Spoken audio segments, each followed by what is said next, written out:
Bienvenue chez Omunet Lab Academy. Dans cette vidéo, nous allons voir comment configurer le protocole DHCP et le protocole SSH sur un routeur Cisco. Alors ici, j'ai énuméré les différentes étapes à suivre. Commençons sur le SUS 1. Alors, sur le commutateur 1, nous allons créer d'abord des VLAN et attribuer l'interface au VLAN. Et ensuite, nous allons créer le mode trunk sur l'interface connectée au routeur. Commençons.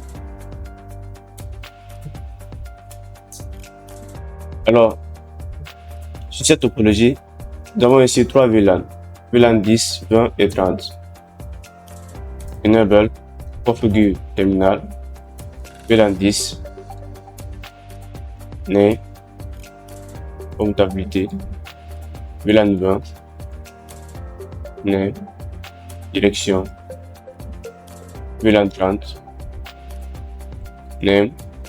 Finance.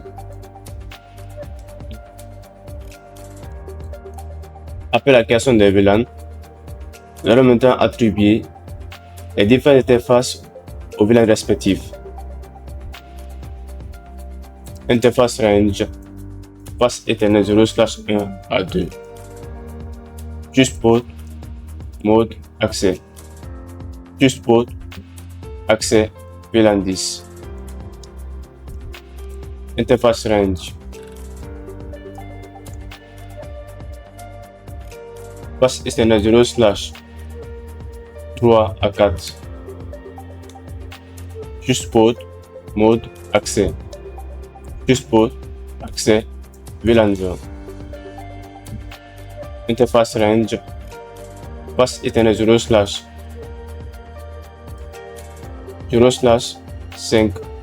à 6. Just port, mode, accès. Just port, accès, VLAN 30. Après avoir attribué les interfaces aux VLAN respectives, maintenant, sur l'interface connectée au routeur, nous allons le mettre en mode trunk. Interface gigabit 0/1, just port, mode trunk. Et ensuite, nous allons permettre le passage des 3 VLAN. Just port, trunk, allo, VLAN 10, 20 et 30.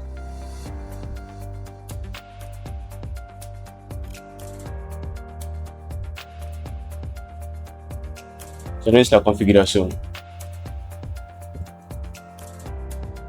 Alors, la configuration nécessaire sur le SUS 1 est terminée. Passons maintenant au routeur. La première étape consiste à attribuer une adresse IP à l'interface connectée au SUS. Cette interface est l'interface gigabit 0/0.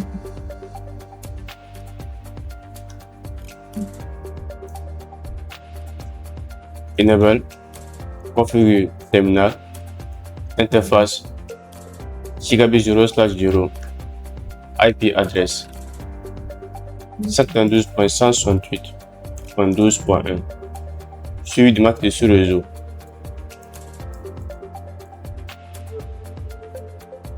No shutdown.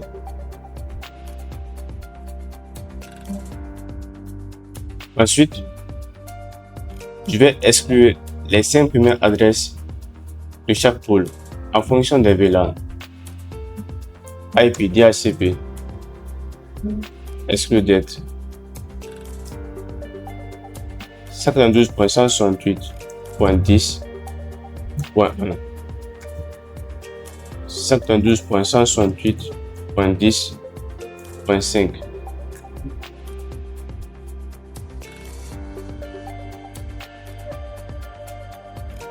Après avoir exclu les 5 premières adresses, passons maintenant à la création des ports DHCP.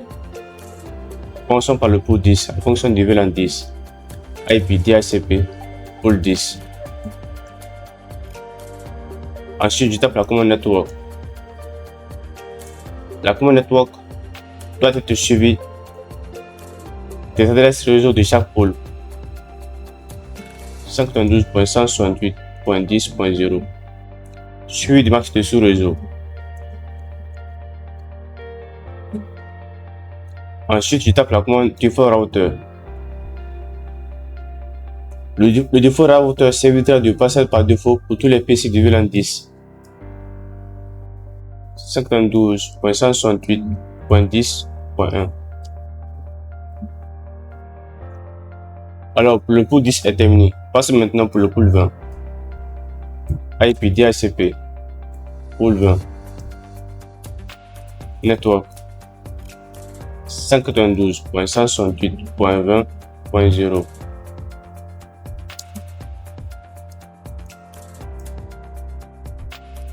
Default router. 192.168.20.1. IP DHCP pool 30. Network. 192.168.30.0.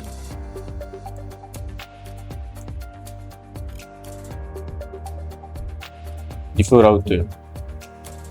192.168.30.1. Alors, la dernière étape consiste à créer des sous-interfaces sur l'interface Gigabit 0/0 pour permettre le routage inter-VLAN. Interface Gigabit 0/0. Point 10. Le point 10 fait référence au VLAN 10. Ensuite, nous allons créer l'encapsulation.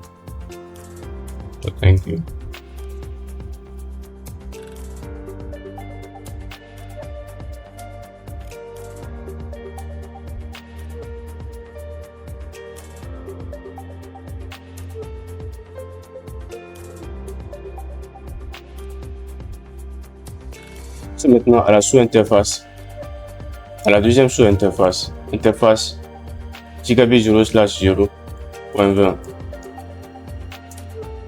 Encapsulation inclus 20.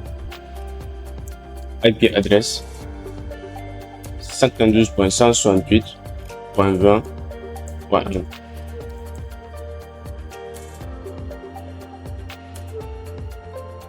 Ensuite, la troisième sous-interface.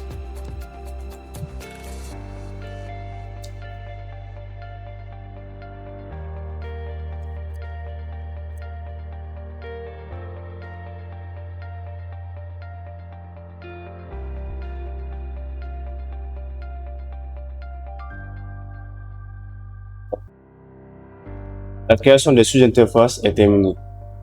Passons maintenant à la vérification. Nous allons voir si le PC0 peut obtenir une adresse IP.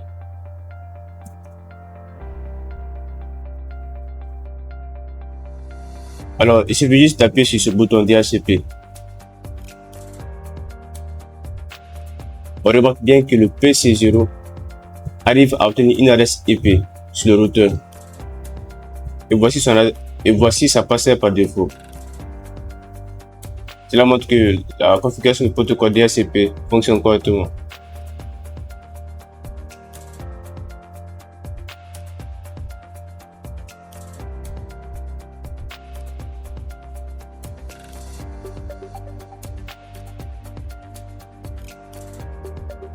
Passons maintenant à la configuration du protocole SSH sur le routeur R1.